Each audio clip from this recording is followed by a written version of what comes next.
नमस्कार, मैं डॉक्टर धीरज Srivastava, BHMS MD.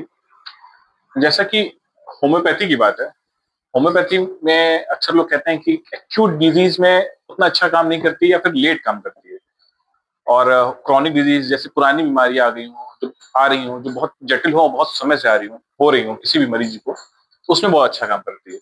ऐसा बहुत बार मैंने पेशेंटों से ये सुना है कि अरे इस कंडीशन में कहाँ होम्योपैथी काम करती है, बुखार में कहाँ होम्योपैथी काम करती है, या फिर कोई भी एक्यूट कंडीशन हो गई हो तो उसमें होम्योपैथी का क्या ही रोल है, उसमें क्या ही काम करती है।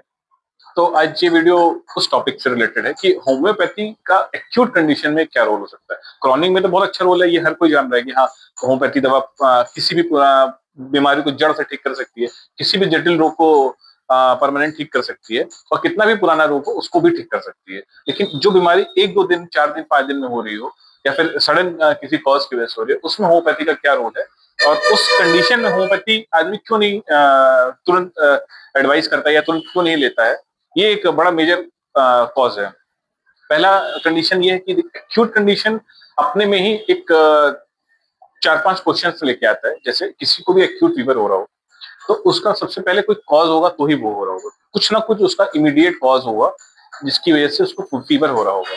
फॉर एग्जाम्पल कि अगर किसी को अभी गर्मी है, जून का मौसम चल रहा है, जैसे आज 14 जून है, बहुत तेज धूप है, कोई पेशेंट अगर आया धूप से और अचानक से आकर ठंडा पानी पी लिया, तो यहाँ पे एक्साइटिंग कॉज हो रहा है धूप से आके पानी पीना, ठंडा पानी पीना है। यहाँ पे बॉडी का टेम्परेचर पहले गर्म है, फिर अचानक से ठंडा हो जा रहा है, पानी पीने की वजह से उसको सर्दी जुकाम या बुखार हो सकता है, और मोस्टली ऐसा होता भी है।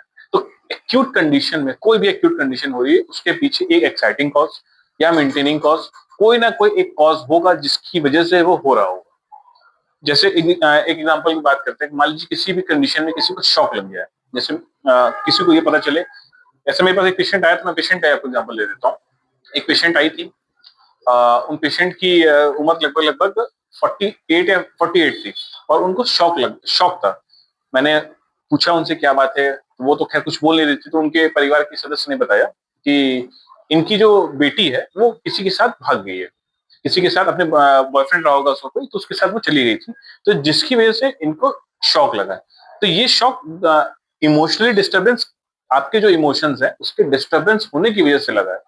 शॉक, इमोशनल डिस्टर्बेंस दो टाइप से भी हो सकते हैं। पहला, खुशी में भी हो सकता है, दुख में भी हो सकता है। कोई कोई आके अचानक से कोई खुशी वाली न्यूज दे दिया और आप बर्दाश्त ना कर पाए हो, उस कंडीशन में भी आपका इमोशनल डिस्टर्बेंस हो सकता है। और कुछ ऐसी भी बातें हो सकती हैं जो आप कभी सोचे ही ना हो कि मेरी बेटी ऐसी कर सकती है या मेरा बेटा ऐसा कर सकता है। बहुत सारे एग्जाम्पल ऐसे आते हैं कि पेशेंट कहते हैं कि मेरा बच्चा सिगरेट पीता है, अल्कोहल लेता है, और ये उनको यकीन नहीं होता है कि वो करते हैं। लेकिन इस कंडीशन में पेशेंट्स को बच्चों के माता पिता को शौक लगता है, और ये शौक की कंडीशन होती है। तो ये भी एक एक्यूट ही कंडीशन है, इसके पीछे भी एक मेंटेनिंग कॉज है। एक मेंटेनिंग कॉज है, एक एक्साइटिंग कॉज है। बगैर किसी एक्साइटिंग कॉज या मेंटेनिंग कॉज के कभी भी एक्यूट डिजीज हो ही नहीं सकती है। किसी को मान लीजिए पैरालाइज भी हो रहा हो, पैरालिसिस का अचानक से कोई किसी पैरालाइज हो गई बॉडी, उसके पीछे भी कोई ना कोई एक्साइटिंग कॉज होगा ही होगा। या तो वो इंजरी से उसको पैरालिसिस हुआ होगा, या फिर कोई ऐसा प्रेशर माइंड पड़ा होगा, या फिर इमोशनल स्ट्रेस रहा होगा जिसकी वजह से बॉडी रिस्पॉन्स नहीं कर पाई होगी और पैरालिसिस में कन्वर्ट हो गई होगी। कई बार ऐसा होता है कि मैंने तो अपने क्लिनिक पे देखा है कई बार ऐसा कि पेशेंट आ रहे हैं और अच्छा खासा सुबह उठे, घर नाश्ता वास्ता किए, घर से गए, बाइक से ऑफिस जा रहे हैं, और अचानक से चक्कर आए, गिर गए, एडमिट कराया गया तो पता चला ब्रेन हेमरेज हो गया है। और या फिर कहीं खड़े हैं, अचानक से चक्कर खा के गिर गए, और एडमिट कराया गया, एमआरआई हुई तो पता चला कि ब्लॉकेज हो गया है, हेमरेज हो गया है। तो ये सारी कंडीशन कहीं ना, ये सब कंडीशन एक्यूट कंडीशन है, और एक्यूट कंडीशन अपने साथ हमेशा कोई ना कोई एक फैक्टर लेके आएगी जिसकी वजह से ही वो हो रहा होगा। फीवर में मैं आपको जितने भी एग्जांपल बता रहा हूँ, आप इसमें अगर बहुत ध्यान से नोटिस करेंगे तो कोई ना कोई एक एक्साइटिंग कॉज, मेंटेनिंग कॉज, एक एक्साइटिंग कॉज है जो उसको पैदा कर रहा है, एक मेंटेनिंग कॉज है जो उसको आगे तक लेके जा रहा है। बगैर इसके होगा ही नहीं। जैसे पैरालिसिस की हमने बात की, जैसे हमने फीवर की बात की, एक फीमेल के शॉक की कंडीशन की बात की, एक पेशेंट के बच्चे की बात की जो अल्कोहल और सिगरेट इनटेक कर रहा है, और उसके फादर को ये चीज बिलीव ही नहीं हो रहा है कि मेरा बच्चा इतनी कम उम्र में भी ये कर सकता है। तो ये सारी कंडीशंस एक एक्यूट कंडीशन है। एक्यूट, और इससे हो क्या रहा है, आपकी बॉडी में अचानक से फीवर आ जा रहा है, बॉडी कांपने लग जा रही है, आप कुछ बोल नहीं रहे हैं, नम पड़ जा रही है, नमनेस हो जा रही है बॉडी में। तो ये सारी कंडीशंस को हम होम्योपैथी से ठीक कर सकते हैं। और बहुत ही अच्छा होम्योपैथी तो किसी भी बीमारी में आप दे सकते हैं, चाहे वो क्रॉनिक हो चाहे वो एक्यूट हो।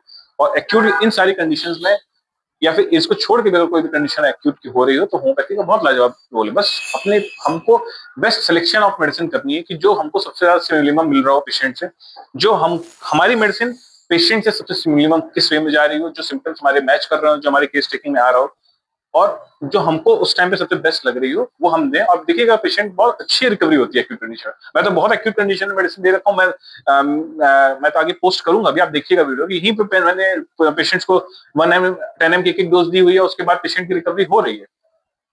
तो ऐसा बिल्कुल नहीं है कि एक्यूट कंडीशन में होम्योपैथी का कोई रोल नहीं है, होम्योपैथी का बहुत अच्छा रोल है। बट कमी डॉक्टरों में होती है, होम्योपैथी में कोई कमी नहीं है। अगर होम्योपैथी का सही से उपयोग, सही टाइम पे सही मेडिकेशन दिया जाए, तो कोई भी बीमारी को जड़ से ठीक किया जा सकता है, चाहे वो एक्यूट कंडीशन हो चाहे वो क्रॉनिक कंडीशन हो। और ये हमेशा याद रखिएगा, ये बीच में स्टूडेंट जो भी देख रहे हैं, जो बच्चे भी पढ़ रहे हैं, कि एक्यूट कंडीशन बीमारी कोई भी होगी, चाहे वो फीवर होगा, चाहे वो शॉक होगा, चाहे वो पैरालिसिस अटैक होगा, या कुछ भी होगा, हेमरेज होगा, कोई भी एक्सवाइजेड आप कोई बीमारी उठा लीजिए, उसके पीछे कोई ना कोई एक एक्साइटिंग कॉज होगा, जो एक मेंटेनिंग कॉज होगा, इमोशनल डिस्टर्बेंस होगा, या फिर क्लाइमेटिक इफेक्ट होगा। कुछ ना कुछ ऐसा होगा जो प्रेजेंट टाइम में तुरंत उसको इफेक्ट कर रहा होगा। इस नहीं तो एक्यूट कंडीशन होगी नहीं। आप बहुत अच्छे से इस बारे में सोचिएगा, विचारिएगा, और एक्यूट कंडीशन को और एक्सप्लेन करना होगा तो बताइएगा, मैं एक वीडियो और इसमें बहुत अच्छी बना दूंगा, पूरा आपको एक्सप्लेन कर दूंगा कि इसमें कैसे कैसे कंडीशंस, क्या क्या कंडीशंस होती है। कमेंट करके आप बता दीजिएगा इसमें आपको और क्या क्या जानना है, क्या क्या नहीं जानना है।